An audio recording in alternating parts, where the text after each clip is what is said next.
you like this video, please rate, comment, share and subscribe. If you dislike it, tell me why, so I can improve. This is going to be a bit thrown together. I wanted to talk about the question of religious language and irreligious language.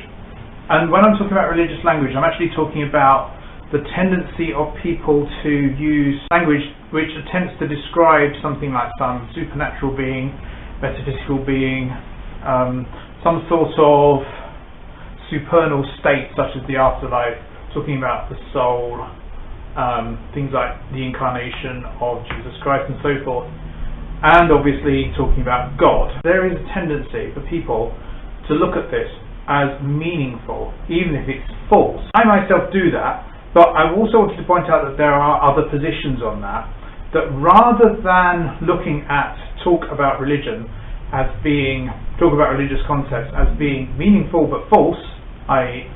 a lot of atheism would do that, or meaningful and true, which a lot of religious people would do, you could also treat it as meaningless. That is, in a sense, a third truth value. It's neither false nor true, it's just babbling, or it's like saying colourless green ideas sleep furiously. It's bits of language that fit well together and are grammatical and appear to have some kind of definition, but actually don't really mean anything. It's a bit similar to the position that when you say something is wrong, what you're actually saying is that you feel strongly disapproving of it, rather than actually believing that it's wrong and being able to sort of come up with some sort of logical account of what that means.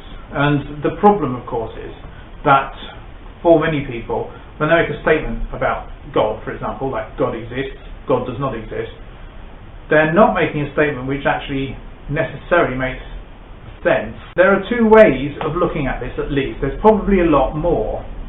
One of them is to go with logical positivism. Statements are cognitively meaningful if they are empirically verifiable, if they express analytic truths, or they are axiomatic. So, for example, an analytic truth would be something like, if it is raining, then it is raining, or some sort of axiomatic truth, like, for example, the axioms of Euclid. Some of those are doubtful, or empirically verifiable in the sense that you can go out and verify the case by having come up with some kind of theory or hypothesis, testing it, and then finding it either to be falsified or corroborated. And that kind of view of meaning rules out most religious language, because religious language isn't like that. But as well as ruling out religious language by believers, it also rules out religious language by non-believers. So the whole debate about atheism versus theism could just be nonsense. And if it's nonsense, then it seems a bit of a waste of time to actually pursue that at all.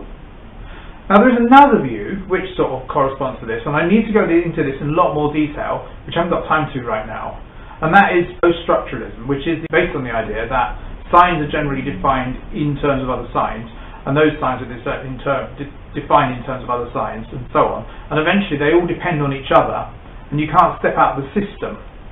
And in that situation, the problem is language that attempts to explain everything, which is the language of science, and then you have another totalising language, a language that attempts to explain everything, which is the language of religion, which explains things in a different sense probably. But you don't have a third language necessarily that you can step back from, and even if you do, when you're stepping back from it, you're just stepping into another attempt to explain everything. You can have your discussion about religion, and you can have your discussion about science, but you're not going to understand each other, and you're not going to come to any conclusions about it, and you're not going to be able to step out of that system. And you're also not going to be able to say one of these is above the other, unless you look at it from the outside, and then that outside thing, you can't say that one is better or worse than any other either. The whole debate about atheism versus Christianity, or whatever you want to call it, is possibly, although I don't think it is, but one view of it is that it's flawed. Now, what actually bothers me about the whole discussion is this is never brought up, this kind of thing.